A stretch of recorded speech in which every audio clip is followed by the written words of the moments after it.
Hello everybody, Armea with Vasharal here. Hope you are all okay because we've got some exciting news for you in regards to Starfield and some topic that we wanted to discuss with you, what we think, because there's some really important things that needs attention and it kind of makes us feel a little bit skeptical about the game with this news.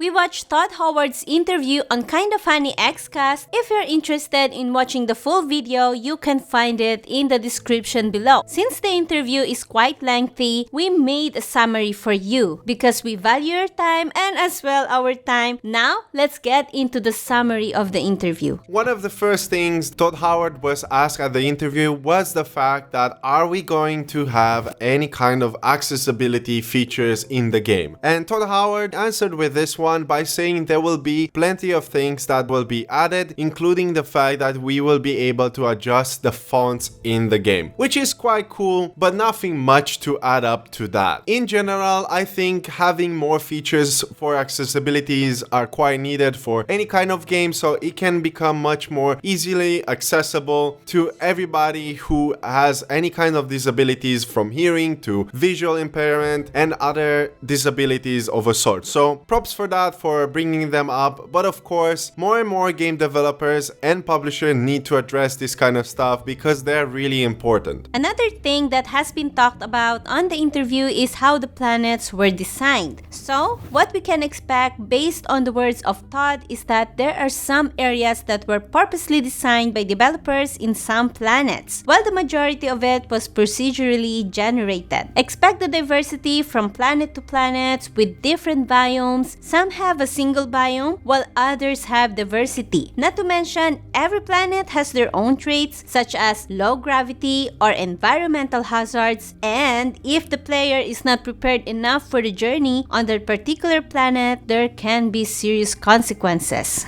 Going forward, regarding the planets, Todd mentioned that in the game there will be over 1,000 planets on which only 10% will have Lifeform, which means that the whole map is gonna be gigantic with a lot of things to explore outside of those main cities that you're going to visit, either for getting crafting items or getting quests and so forth. You're gonna have a lot of planets that will be either deserted or for materials that you're gonna collect for your ship or other materials that you need for your journey. It's gonna be interesting to see how these planets are gonna turn out to be. Maybe we're gonna have a mix between how Fallout and Skyrim had, where you would have mini dungeons or caves that you could go and explore. We're really curious to see how Bethesda is gonna pull out with this one, because the game is gonna be extremely large, and as Todd said, this is the biggest game with the most things to do in, and we're really surprised to see that. One of the things that we wanted to talk about is the fact that there's not going to be any kind of traversals through vehicles if you want to explore the planet, except the fact that you can go by foot or using the boost pack. It is going to be a bit odd, and honestly you can see that Todd was a little bit uncomfortable with this question, but it's an important thing that many people wanted to know because of the fact that we're going to be on large planets, that there's a lot of things to explore, and it makes us question how these planets are gonna be. Are we really gonna be able to fully explore the planet as we did in No Man's Sky, or are we going to have different kinds of things like areas that we can go through and then we have to go outside of the planet and pick another point on the planet where we want to land, or are we just gonna have to walk from place to place using the booster packs to get us to areas that we don't have any kind of access? Or as Todd said, there will be planets that will have special traits that will make traversal a lot more convenient. Still, this thing that there is no vehicles that can help us to traverse are going to make the game a little bit more slow in our opinion, and we're really curious to see how Bethesda is gonna pull this one off. Maybe in the future with future expansions, because there will be expansions compared to other games from Bethesda. This is gonna bring a couple of DLCs and stuff like that that might bring some sort of vehicles that can help us us traverse and get from place to place in different fashion. In Skyrim we had horses, while in Fallout we had other kinds of vehicles that helped us to traverse, but of course we understand that over there it's a little bit much more difficult to do that because of the post-apocalyptic nature of the game. Still, it remains to be seen, and it is a topic that we wanted to talk about because we really had a little bit of mixed feelings after hearing about this one, and we're a little bit skeptical about how much we're gonna be able to either explore or traverse in the game, and it's gonna be, in our opinion, probably the most tedious game Bethesda ever made. Another important thing to note, exploring the planets to 100% gives you monetary rewards. What kind of rewards? We don't know as of yet, as Todd didn't specifically mention what you can get, but comparing to No Man's Sky reward system, you earn credits in every single plant and animals that you scan, and 100% exploring the planet gives you nanites. So we suspect you either get some credits or some rare materials depending on which planet you are on. One of the interesting features in Starfield is romanceable characters. Howard confirms that the 4 constellation companions are romanceable character in the game. I am very hopeful on this one. Since you can romance your companion, it would be nice to have their unique personality just like in Baldur's Gate. But of course, it is best to have less expectation so it's not very disappointing when you play the game. Speaking of companions, yes, it is confirmed we can have an entire crew of robots. Hail robots fans out there!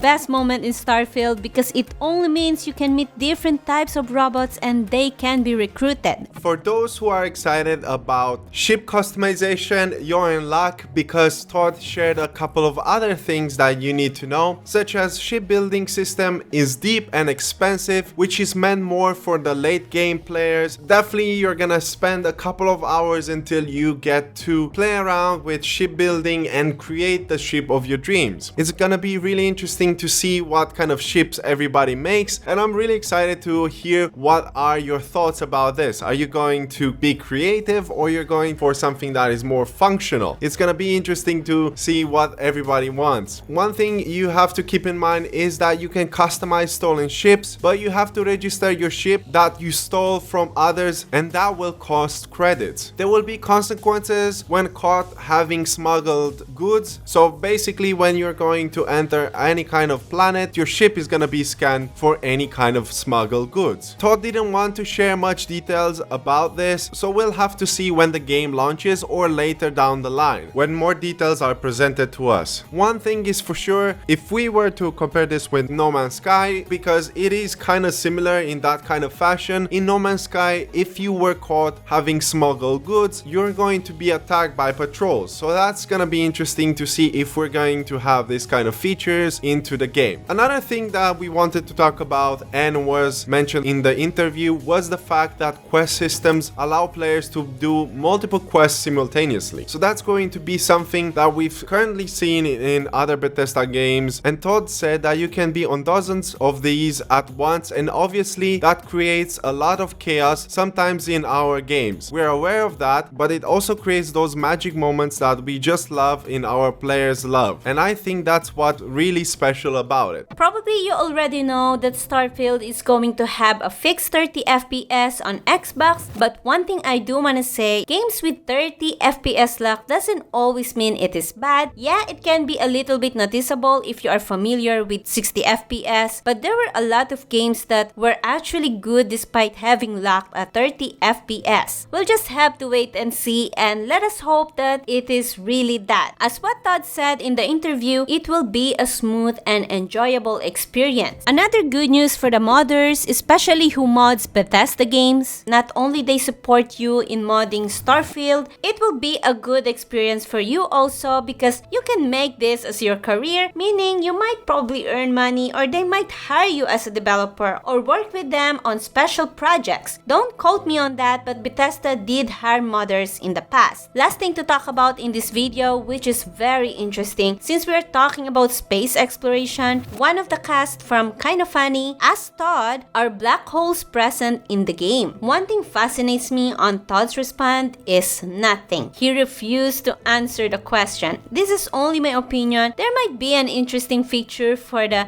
black hole. My speculation could be main link to the main story? That's only my guess. It could be something else. What do you guys think? Let us know in the comments below. So that pretty much sums up everything that was talked at this interview. So Starfield is gonna launch on September 6, 2023 on Xbox Series X and S and Windows PC. It's gonna be available on day one on Xbox Game Pass. It's gonna be awesome for those who have a Game Pass already, and if they want to try it out and see for themselves if there's a couple of things that Todd haven't mentioned and you want to find out, definitely go check that one out. If not, if you prefer to play it on your preferred platform, you can definitely do so. I for sure will try this game on Steam. I prefer, that's my platform of choice, and I think Armea will do the same. But yeah, we will see when the game launches in early access on September 1st, 2023 for those who pre-ordered or own the premium edition upgrade. So that's all for today. We hope that you enjoyed the type of content that we share. We wanted to share a little bit of news of a game that we are really excited about, but after watching this interview, we're trying to lower our expectations, as most of us tend to get super excited for new releases. So we need to keep our facts in check and understand that even though this game seems very ambitious, is really gorgeous to look at, and has a lot of things that maybe have been improved over the other titles, we know very well that it cannot be the type of games that everybody wishes to. There will be some things that are missing out, such as probably the vehicle absent and making the whole exploration on foot or via boosters. So we'll see about that. As I said, possibly a DLC and other features that we are looking forward to. All we have to do is let them know what we want to see, and maybe even have the modding community to help us out with this one. That being said, that's all for today's video. Thank you very much for watching. My name is Vacharal, and together with Armea, this has been a Tell Play news video. If you enjoy this kind of content and you want to find out more, subscribing to our channel helps us a lot to reach our goals. We are currently very close to reaching 700 subscribers, and our goal is to get to 1000. So if you want to help us out, it would mean the world to us. Also, by liking and turning on the post notification helps us a lot to reach out to other people and inform them about this cool news in just small format as best as we could. So yeah, that's all for today. Thank you very much for watching. Once again, take care, stay safe, and happy gaming.